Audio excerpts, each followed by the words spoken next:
Last weekend I went to the club and I dropped it too low and now I have a massive hole. We also met these two women and we were having a really good time dancing with them, and they tried to convince me that it wasn't bad enough to go home. I was like, no, I can feel it. It's like crack to thigh. Girl.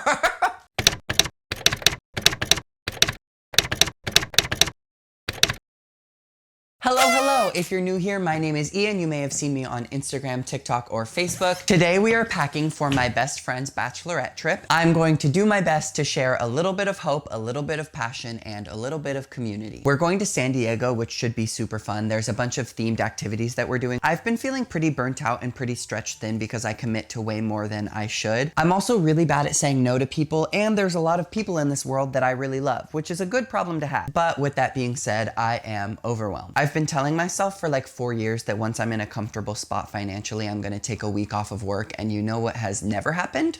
That. Social media is such an amazing place, and I have built such a special community, and I truly love you all to bits. But if there's one thing I could change about this career, it would be the attention span and relevance. I constantly feel like if I'm not making content that's popping off that day, I'm failing at my job, and there's a serious pressure to continue to stay relevant every single day. If I have a deal that doesn't go well, it ruins my week. If I post about a cause that I really care about and it doesn't generate traction, I feel like I've failed. I have tied so much of my self-worth to this job to the point that it really does hurt me when I don't feel like I'm doing enough. And that's something that I need to see a therapist about, which is also something I said I'd do when I have the money. Genuinely, I do know that I'm one of the luckiest people alive, and I truly wouldn't change this community for anything. It's just been a crazy few months with a lot of changes, and I'm really interested to see where it goes, and I'm trying to stay hopeful. With that being said, I should have like 3 days off in San Diego. I tell myself I have 3 days off, but actually I'm still gonna be editing and engaging and posting. I'm just not gonna be filming, but that is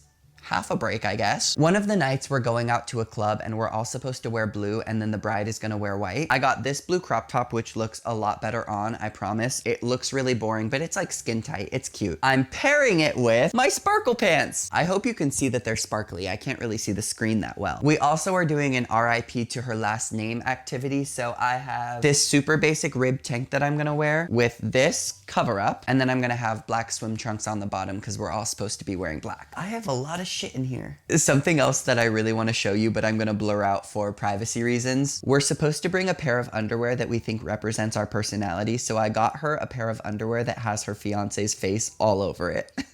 But I don't think he wants his face all over the internet, so I'm gonna blur that so that nobody can see it. I'm really excited to get out of town and be with people that I care about and just have a good time and try to let loose a little bit. Working from home in the same house, in the same rooms every single day, all by myself, can get very isolating. I forced myself to go outside and film a few days ago, and it literally changed my life. I need to do that more. It's just really easy to get a little bit sad when I wake up in this bed, I go over to that desk, I film videos, I go downstairs and eat, I come back up, I film videos, I edit videos, and then I go back to sleep in this bed. I only look at this room all day, every single day, and I still have not decorated this wall because it's still freaking me out. There is so much white space.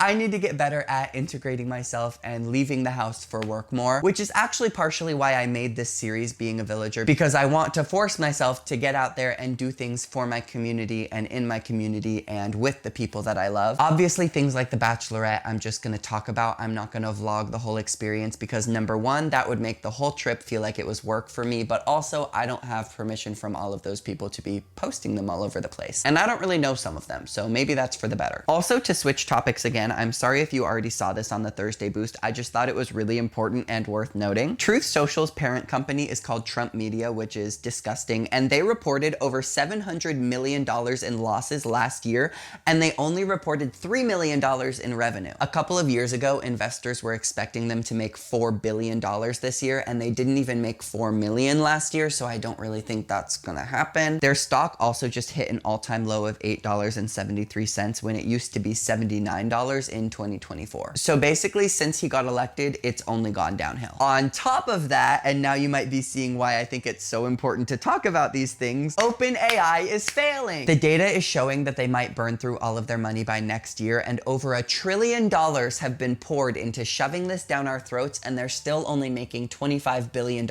every year, which seems like a lot of money, and it is a lot of money, but when you've put as much money into it as they have, they are not seeing a return on their investment. Also, in in case you didn't know, the president of OpenAI is Trump's #1 biggest donor, so hopefully that alone is enough to convince you to delete ChatGPT, along with the harm that it causes artists, the environment, mental health, job growth, personal ambition, and livelihood. So if you take anything from this video, delete ChatGPT. They're expecting $14 billion in losses. Last weekend, I went to the club and I dropped it too low, and now I have a massive hole in my favorite pair of jeans. Look how cute they are on the front. I've worn these jeans multiple times per week for the last like 4 years. This is really sad. We also met these two women and we were having a really good time dancing with them. And then when my pants ripped, I told them about it and I showed them, and they tried to convince me that it wasn't bad enough to go home because they wanted to keep dancing. I was like, no, I can feel it. It's like crack to thigh. And they were like, no, it's really not that bad. Nobody's gonna even notice. Keep dancing with us. And I was like, girl. I thought that was fucking crazy. Meeting strangers at the bar is one of my favorite things to do. I think it's so cute to just dance with a stranger that you will never see again, and to share that little bond and those little memories with someone that you will never talk to again. I've been talking for a long time and I have a total of 3 items in my suitcase. I told myself that I was gonna pack while I filmed this video, but I do this every single time. I just start yapping and then all of a sudden I still have all my clothes right here and nothing's in the suitcase. Anyway, before you go, comment and tell me something you're looking forward to doing with someone you love, because that is the goal of this whole series, is to hold each other accountable and force each other to love on our people and love on our communities. This weekend, I'm excited to do that, and I'm excited to hear how you're doing it as well. As always, thank you for watching. Stay safe, stay gay, and have a good day.